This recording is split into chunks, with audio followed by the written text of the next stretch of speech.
నేను చెప్పేది. ఇప్పుడు ఆ గర్వం అనేది ఇప్పుడు ఢిల్లీలో కూడా జరిగింది. ఇలాంటి మోడీలు ఎంతమంది వచ్చా నన్ను ఓడించలేరన్నారు కదా, ఏమైంది?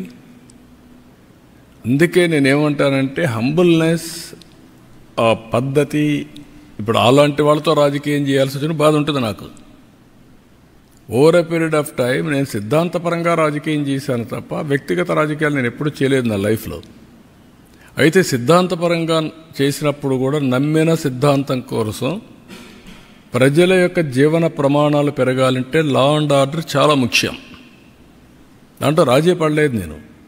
Faction leaders, communal violence, Naxalites violence, rowdyism చాలా నిర్మోహమాటంగా వేశాను. ఇటీవల కాలంలో ఏమైంది? ఎక్కడ చూసిన డ్రగ్స్, గంజాయి. ఇప్పుడు తగ్గిందా లేదా? కంట్రోల్ చేసామా లేదా? 7 నెలల్లో కంట్రోల్ అయింది. పూర్తిగా ఎరాడికైంది నేను చెప్పను. నేను ఇప్పుడు కూడా చెప్తున్నా మళ్ళీ, ఈ రాష్ట్రంలో ఎవరైనా గంజాయి పండిస్తే మాత్రం అది లాస్ట్ డే. ఎవరైనా ఆడబిడ్డల జోలికి వస్తే లాస్ట్ డే. గుర్తుపెట్టుకోండి, ఫర్మ్గా ఉంటాం, డిటర్మెంట్గా ఉంటాం. ఒకరోజు తప్పించుకుంటావు కానీ నువ్వు మళ్ళీ తప్పించుకోలేవు. వడ్డీతో సహా చెల్లించే పరిస్థితి వస్తుంది ఎవరికైనా సరే. Be responsible citizen. నీ పని నువ్వు చెయ్యి. నువ్వు ఈ రాష్ట్రంలో అందరి మాదిరిగా గౌరవంగా బ్రతకడానికి మీరు గౌరవంగా బ్రతకండి, అందరినీ గౌరవంగా బ్రతకనియండి. ఇష్టానుసారంగా చేస్తే ఎక్కడ అయినే పరిస్థితిలో ఉండదు. అట్లని చెప్పి రాజకీయ ముసుగులో నేరస్తులు చేరి ఇష్టానుసారంగా చేస్తే కూడా డెఫినెట్గా కట్టడి చేస్తాం. అది చేయకపోతే కూడా తప్పే అవుతుంది. మేము చేస్తాం, మీరేమన్నా చేయండి. ఇష్టానుసారంగా మాట్లాడడం, నోరు బారేసుకోవడం, ఓకే మీరు నోరు బారేసుకుని నేను పారేసుకో, అది ఎప్పుడు నా జీవితంలో లేదు. బట్ యాక్షన్ మాత్రం డిటర్మెంట్గా ఉంటుంది, ఫర్మ్గా ఉంటుంది. నేనేమంటానంటే అప్పుడు అందుకే 95 సీఎం అన్నాను. నరేంద్ర మోడీ గారి పైన ఎంత ప్రచారాలు చేస్తున్నారు, ఏమైంది? ప్రజల అప్రమత్తంగా ఉండాలి. That is important.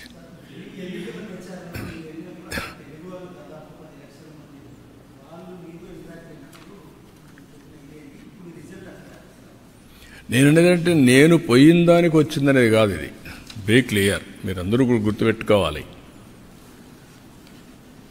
ప్రధానమంత్రి నరేంద్ర మోడీ గారి పైన నమ్మకం ఇది. ఆయన అవలంబించే మోడల్ ఈజ్ రైట్ మోడల్ అని ప్రజలు విశ్వసిస్తున్నారు. అందుకే 3 సార్లు గెలిచారు. గుజరాత్లో 5 సార్లు గెలిచారు. ఆ నమ్మకం అనేది అక్కడ ప్రజల్లో చైతన్యవంతమైన ప్రజానీకం. ఇప్పుడు మీరు అడుగుతున్నారు, అక్కడ మళ్ళీ వేరే వాళ్ళు గెలుస్తారని నమ్మరు. ఆయనకి ఇప్పుడే డౌట్, మళ్ళీ 2.0 వస్తానన్నాడు. అంటే మీకు ఇప్పటి నుంచే మళ్ళీ ఫియర్ సైకో స్టార్ట్ అయిపోతా ఉంది. వాడు వస్తే ఏమవుతుంది, మళ్ళీ నిద్రపోతామా లేదా, ఏమైపోతాం అంటే దాంతో మనం ఇంకొంచెం నర్వస్ అయ్యి ఇంకా ఎక్కువ తప్పులు చేయాలని చూస్తాం. I'm not interested in that. I want deal firmly everybody equally. కాబట్టి మీరు అన్ని దాంట్లో ఒకటే గుర్తుపెట్టుకోవాల్సింది ఏంటంటే model is same, people are different.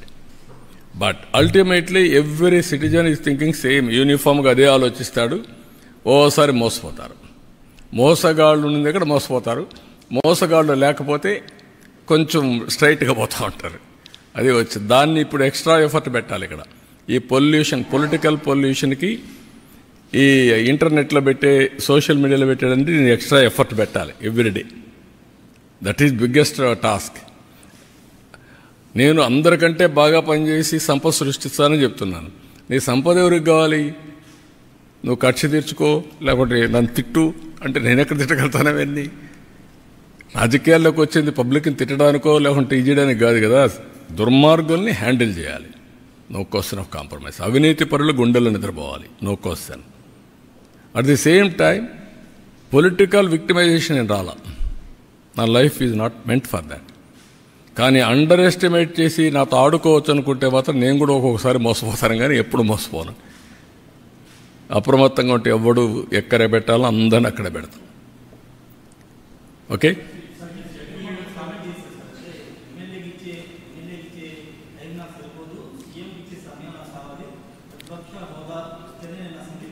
దాన్ని ఏమంటారు బ్రదర్? నువ్వు నన్ను అడుగుతున్నావు ఏమంటావు దాన్ని? నీతో ఎవరన్నా మాట్లాడుతున్నావు ఏమంటావు? ఒప్పుకుంటావా? మీ ఇంట్లో నీకు ఆ మధ్య మాట్లాడితే నీ పక్కన మాట్లాడితే ఒప్పుకుంటావు వారిగా? మరి ఇక్కడ ఎందుకు ఒప్పుకుంటున్నావు అంటే నువ్వు ఎందుకు అడుగుతావు నన్ను? దట్ ఈజ్ వేర్ అదే ప్రాబ్లం. మీకు అక్కడే చెప్పాలా మీకు ధైర్యం ఉంటే. ఏమయ్యా నీకు ఎమ్మెల్యేగా ఓటేశారు, ఎంపీగా ఓటేస్తే ఎంపీగా ఉంటాడు తప్ప ప్రతిపక్ష స్థానానికి వేయకపోతే నాకు ప్రతిపక్ష స్థానం ఇవ్వాలి, పీఎంతో సమానంగా ఇవ్వాలంటే ఎందుకు ఇస్తారండి? ఎందుకు ఇవ్వాలంటున్నా? ఎవరిస్తారు? బ్యూటీ ఆఫ్ డెమోక్రసీ అర్థం చేసుకోకపోతే, ప్రజాస్వామ్య విలువలు అర్థం కాని వాళ్ళకి ఈ బరిగిన ఉంటారు. వితండవాదాలు చేస్తే ఎవరు సమాధానం చెప్పలేం.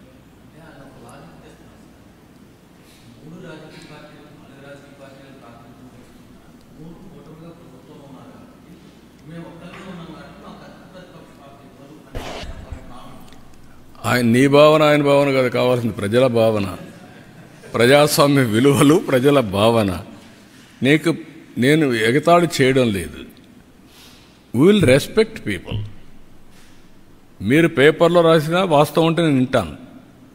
ఇష్ట ప్రకారం రాస్తే నేను వినకపోవచ్చు, చదవకపోవచ్చు. అదే సమయంలో నేను నీ మీద బురద జల్లేస్తాను, గుడ్డగాల్చి ముఖానేస్తా, కడుక్కొని వెవ్విరిడంటే కుదరదు.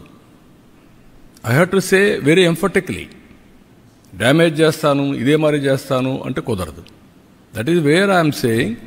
మీ డెమోక్రసీలో ఎందుకంటే నేను ముఖ్యమంత్రి స్థానంలో కూర్చుంటాను, నాకు ఓట్లు వేసారంటే ఎట్ అవుతుందండి? Be clear. ఒక ప్రైమ్ మినిస్టర్ని, ఒక ప్రెసిడెంట్ని, లేకుంటే ఒక చీఫ్ మినిస్టర్ని ఎన్నుకునేది ఆ రాజకీయ పార్టీకి ఓట్లు వేసినప్పుడు వస్తారు. 1/10 ఓట్లుంటే ప్రతిపక్ష స్థానం ఇస్తారు. మెంబర్స్ని పెట్టుకొని ప్రపోర్షనేట్గా టైం ఇస్తారు. అది ఇప్పుడు ఎస్టాబ్లిష్ చేయలే. మనతోనే రాజకీయాలు రాలా, మనతోనే కొత్త ఇది రాలా. ఎప్పటి నుంచో ఉండే సాంప్రదాయాలు ఇవన్నీ. ఢిల్లీ పార్లమెంట్లో సేమ్ థింగ్ ఫాలో అవుతున్నారు, మన అసెంబ్లీలో సేమ్ థింగ్ ఫాలో అవుతున్నాం. కడాన మీరు పేపర్లు, ఇప్పుడు అన్ని పేపర్లు వస్తారు అక్కడికి, టీవీలు. 5 సంవత్సరాలు కొన్ని పేపర్లు రానిచ్చారా? టీవీలు రానిచ్చారా? మీరు విలువల గురించి మాట్లాడడం ఏంటి? Will maintain that values, but exploitation అంటే మాత్రం కుదరదు. నేను I'm very firm on that. I'm very clear. మీకు అందరూ కూడా గుర్తుపెట్టుకోవాల్సింది, మనమందరం విలువలు పాటిస్తూ వేరే వాళ్ళకు విలువలు చెప్తే ప్రజలు అప్రిషియేట్ చేస్తారు. మనకు విలువలు లేకుండా వేరే వాళ్ళకి విలువలు చెప్తున్న విలువల కోసం డిమాండ్ చేయడం కూడా తప్పే. అదే జరుగుతుంది ఇప్పుడు ఈ రాష్ట్రాల్లో. నేను అందుకే ఆ మాట చెప్పాక వాళ్ళు పడుతున్నారు కాబట్టి నాకు ఎందుకని నేను చెప్పలా. కాదు, అలాంటి వాళ్ళు విలువలు మాట్లాడడం ఎందుకంటున్నా. ఓకే అమ్మా, థ్యాంక్ యూ.